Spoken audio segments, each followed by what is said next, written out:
Hello there, this is Dimitris Christou, and for one more time we'll be using Blender to build a nice looking scene. At least we'll try. And we're starting with a default scene here, and we have the default cube here selected. And I'll move over to the modifiers panel, and this is going to be a pretty simple recipe, and we'll be using one or perhaps two cubes and a few modifiers to build our scene. So pretty simple stuff. And what we'll do for our cube here is click add modifier, and let's add the skin modifier. Okay, and what we're getting by applying the skin modifier is that the modifier follows the edges of our object and builds some sort of skin around them. Okay, looking good.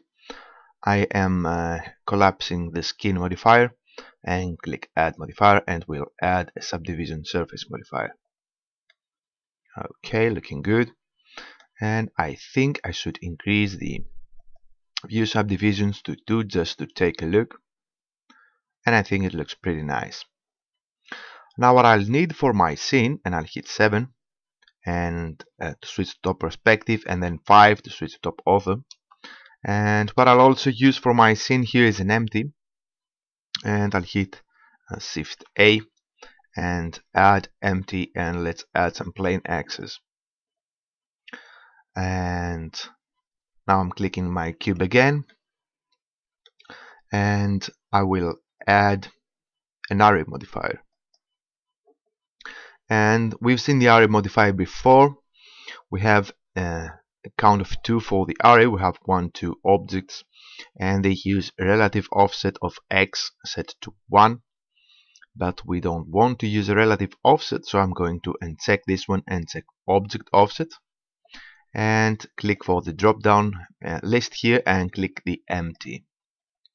And what we're telling Blender now is that we want the array to use the specific object as an offset object, and this object will be our empty. So now if we select the empty, the modifier will follow the empty motion to apply the array modifier. Now I'll hit Z and Y to grab and move on the Y-axis, and I'm moving the empty, and let's move it at about here. Okay, looking good. And what we'll do now is select the cube, of course, and we have the array modifier, and I'll increase the count, and let's set it up to say, let's set it up to 20 or 25 perhaps. Alright, now what I'll do is hit 1 on my mirror keypad for the front ortho view, and I hit the Command Del key on my mirror keypad again to frame the cube right in the middle of the 3D viewport, and I'm scrolling my mouse wheel up to move closer to my object, and now I'll hit Ctrl Alt and 0 to roughly place the camera at the place the viewport was looking. And let's also, I'll hit 1 on my mirror keypad for the front ortho, and I'll also select the camera and now hit 0 for the camera perspective view. And we have the camera transform options here. We have the location, the rotation, and the scale. I'm going to zero out the X and Z for the position of the camera, and let's bring the Y back a bit at about here. Okay, and it's at -2. Okay, let's type this one in. And what I'll also do for my scene here is to select the empty, and as we said before, the empty here affects the array modifier, and we can move it to the side as we did with this one, but we can also do the following. I'll hit the R key and the Y key, and I want to rotate my empty here on the Y axis, and I'll rotate it for 15 degrees. You can see at the bottom left corner the rotation. Okay, and by rotating the empty, you can see that we're having the cubes here following the rotation, and each array placed object rotates for 15 degrees as we move further away. Okay, looking good. I'll hit 0 for the camera perspective view, and you can see that we're now having this interesting tunnel effect, abstract kind of scene. Okay, looking good so far, and I think it's time for my next modifier. And for the next modifier, let's collapse the subsurf modifier and the array, and I'll add a build modifier. Okay, and we can see nothing because the build modifier starts at frame 1 and for length of 100 frames builds the object. So we have to move some frames up, and let's set the frame count to 25. 25, okay. And what I'll also do for the build modifier is click randomize. And as you can see now, Blender picks random faces from our object, and it takes some of them away. And of course, as you might understand, if I set this one, the frame count to 100, we'll be having the complete object built by the build modifier. But I think it looks pretty nice as it is. I'm hitting 0 for the camera perspective view, and it's time to add a final modifier, and I'll click add modifier, and I'll add a solidify modifier. Okay, and what I'll do for the solidify modifier is let's increase the thickness a bit, and I'll set it from 0.01 to 0.02. Okay, and I think this one looks pretty nice. Okay, now what I'll do for my object is add a material, and I'm moving over to the material panel, click this little icon and click new for a new material, and I'll call this one cube_1. And for this material, I'll bring the specular density down to 0. And what I'll also do is move over to the materials panel, to the textures panel, click this little icon and hit plus for a new texture. And under the type, I'm going to select magic. And you can see the magic texture here applied. Alright. Looking good. We have the material, and the material uses the magic texture for our object here. And what I'll do now is hit Shift D to create a duplicate. And you can see the duplicated cube here. I'll just hit right mouse button to cancel any movement for the duplicated object. And I'll move over to the modifiers for a bit. And what I'll do for the second cube, for the cube.001, is delete the solidify modifier. And I'll also delete the build modifier. I'm hitting this X to delete the modifier. Okay. So you can see this is the second cube, actually cube.001, and this is solid because we have deleted the build modifier. And what I'll do to create a different look for my second cube, for the solid cube here, is change the brand smoothing under the skin modifier, and I'll set it from 0 up to 1. And since this modifier now smooths our object a bit more, you can see that we're having both the cubes appearing. We have the cube with the solidify modifier here and the build modifier showing up, and we're having the second cube, and it obviously stays in the first cube. Okay. And now it's time to modify the material. Both our cubes here use the same material, so I'm moving over to the material panel. And as you can see, we have two users for the cube 1 material, so I'm hitting the 2. I want a unique material for my second cube. and I'll call this one cube underscore 2. Alright, now I won't be changing anything for my material, for the settings here, but what I'll do is move over to the textures and I will delete the texture here. So this material, the cube underscore 2, only uses a white diffuse color, and I'll just add some emit value here under the shading tab. Let's set it to 0.05, just a slight emit value for the material. Now I'm hitting 0 for the camera perspective view, and let's render a first frame to see. I'll move over to the world options and let's change first of all the horizon color. I'll click paper sky and blend sky, and I'll change the horizon color. Let's make this one bright, almost white, and I'll change the zenith color as well, and I'm going to make this one slightly blue. Okay, and what we'll add is environment lighting. The energy is set to 1, and the color for the environment lighting is set to white by default. Okay, we'll be using the ray trace solution for the gather for the environment lighting, and what I'll do for my scene here is just increase the samples for the gather, and I'll bring them up to, let's say, 10. Okay,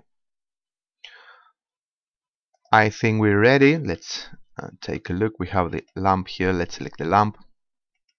Okay, I'm hitting 7 on my numeric keypad, selecting the lamp, and let's change this one. Let's change it from point to a sun lamp, and I'll hit the R and Y to rotate on the Y axis, and R and Z to rotate on the Z axis. Okay, now let's render a frame. To take a look, move over to the render options here and click render.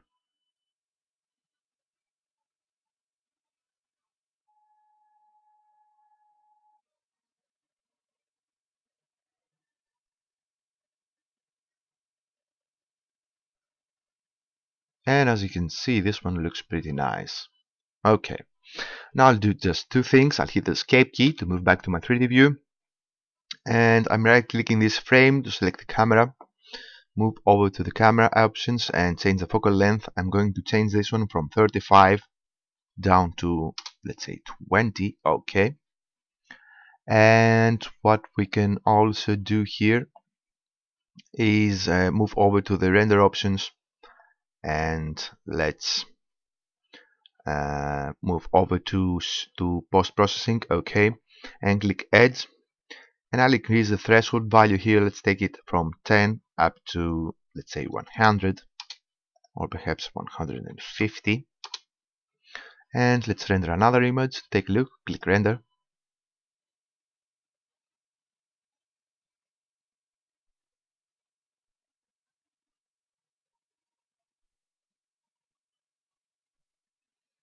and this is how it looks now.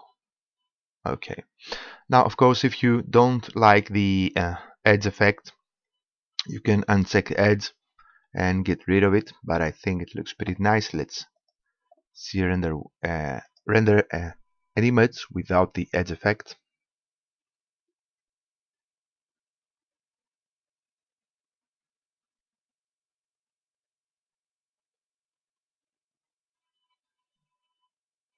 Okay, so I'm hitting the escape key, and what I'll do is bring down the environment lighting. Let's set it from 1 to 0.8. I'll add the edge and make it slightly brighter. I don't want it to be pitch black. At about there. Okay, and what I'll also do is change the display to full screen and then increase the resolution.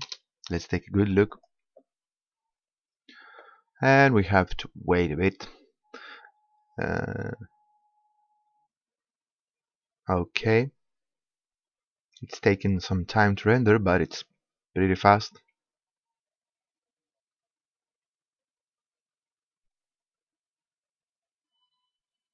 Okay, looking good.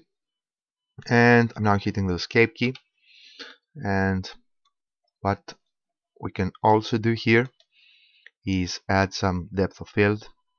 We have the camera here selected. I'll move over to the camera options, to the camera panel, and under the display I'll check limits. I want to be able to see the limits of the camera, and what we have to do now is change the distance, and you can see this yellow arrow here moving away from the camera as I'm increasing the distance.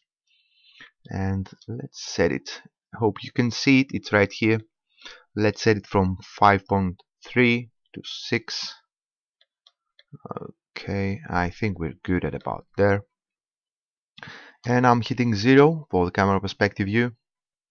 And let's render another image to see. And of course, now that we render the image, we aren't just watching the image. We are also letting Blender calculate the Z buffer as it renders the image, so we can use it in the post later on.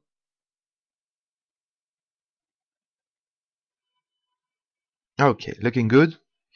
I'm hitting the escape key to move back to my 3D view, and what I'll do now is split my 3D view, and I'll change the top 3D view into a node editor, and we want to use the compositing nodes, and click use nodes. I'm hitting the N key to hide the properties here, and we have the render layers and the composite. I'll move them to either side, render layers on the left and composite on the right. And I'll hit Shift A, and I'll add filter, and let's add a defocus node. Grab, move, and connect.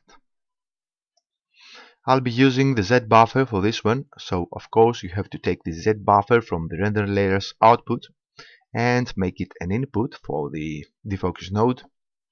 I'll also check backdrop, and in order to see anything in the backdrop we have to add a viewer, so I'm hitting Shift A and add output. Let's add a viewer. Okay,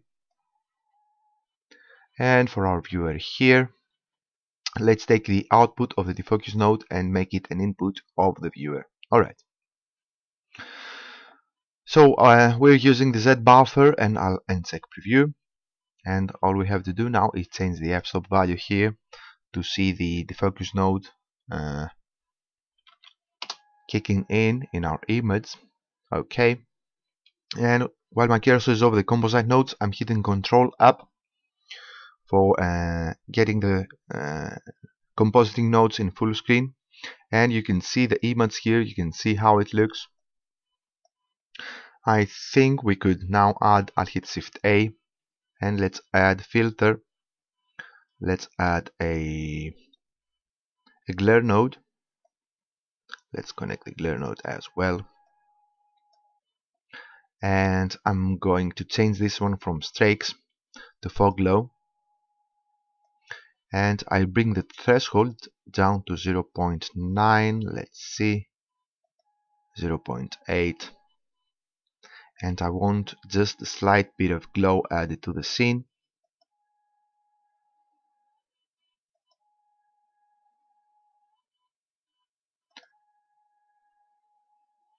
And I'm moving down.